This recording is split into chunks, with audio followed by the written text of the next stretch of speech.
Hello everyone, this is Ethan and welcome back to another episode of Display Calibration. Today I'm going to show you guys the calibration settings for the new Sony XBR900F. I have it right here. It's the 55 inch, and before I start I want to tell you guys about the TV's quality. It looks a little better, it's a little less industrial look. It has a higher nit, around 100 more nits than last year's model. So those of you who are looking for a better HDR experience, you're not gonna really get it on this one. You're not even gonna notice it. Apart from that, it has the extreme processor, which allows for is gonna allow for Dolby Vision in the next future update. And there's only very minor differences about that. The TV calibrated fast and is very accurate. Plus, it has the same around the same color gamut. So let's get to it, guys.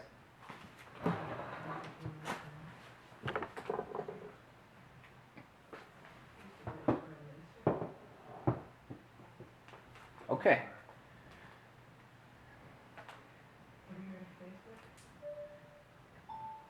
First of all, guys, for you guys that are gamers, this TV has about 8 to 10 milliseconds less than the last year's model.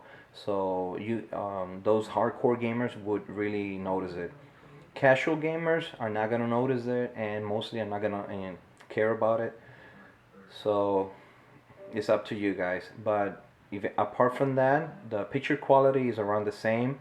The contrast ratio is actually a little bit less than last year's, so it's not much of a difference. But if you guys want to exchange it for this year's model, I wouldn't recommend it. Just keep the last year's model. It's just the same as in quality. Okay, guys, on picture mode, choose Cinema Pro. Go to brightness, put it at 6. That keeps the brightness around 120 nits, which is the industry standards, between 100 to 120 nits. Color at 50. Light sensor off. On the advanced settings, on contrast, you put it at 986. Gamma -2, so it can reach that very low gamma for very dark room environment, about 2.4 in the gamma, which is the, well, right now it's called the EOTF, electro-optical transfer function. Black level, put it at 50. Black adjust off. Contrast ratio,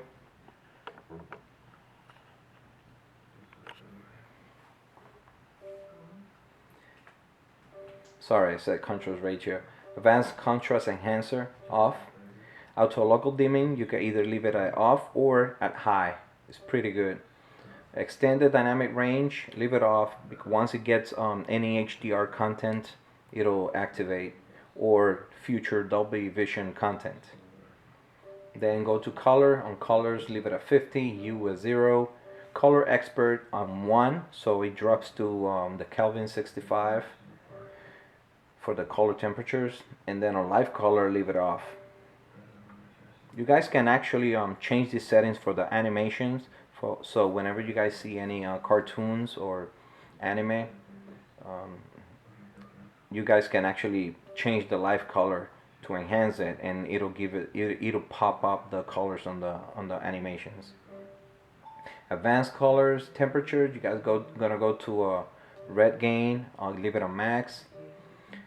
Green gain, leave it at -1. Blue gain, -4. And red bias, 6 plus 6. Green bias, 0.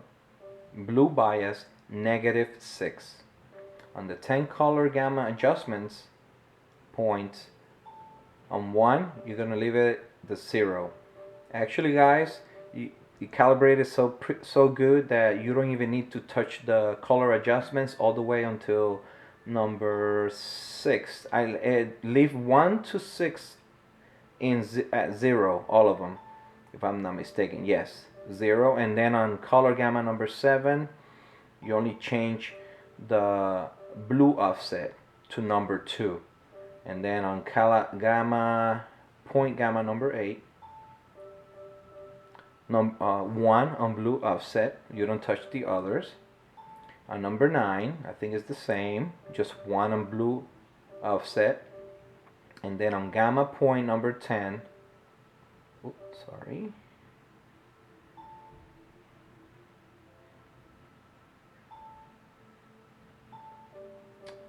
did I just change it by accident? Yes, I did.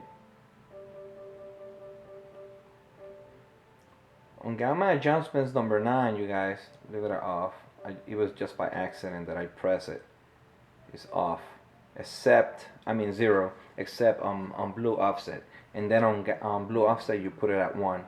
And then on gamma point number 10, 0 in red, 0 in green, and 2 in blue. And that's it for the color temperature, guys. On clarity, sharpness, I put it at 53. On reality creation, leave it at off, but you guys can change it on another mode to experience something different. Random noise and digital noise, leave it at off. Smooth gradation, I have it at low. It's actually pretty good like that, but you could raise it to medium or high depending on your preference. Then on motion, I leave it a motion flow in true cinema, and then cinema motion or cinemotion in low. And then on video outputs, HDR, HDMI, and color space all in auto. On motion, I know it has the other option, which is the custom and the clear, just to change the new extra motion effect. Is actually very good, but it is not enough for you guys to exchange your XBR or last year's model for this one. Not a lot of difference, and you can still see the same kind of quality pictures on both of them. Apart from that, just the little things that I told you guys, and that's it. I hope you guys enjoy it, and hope to see you soon. Take care.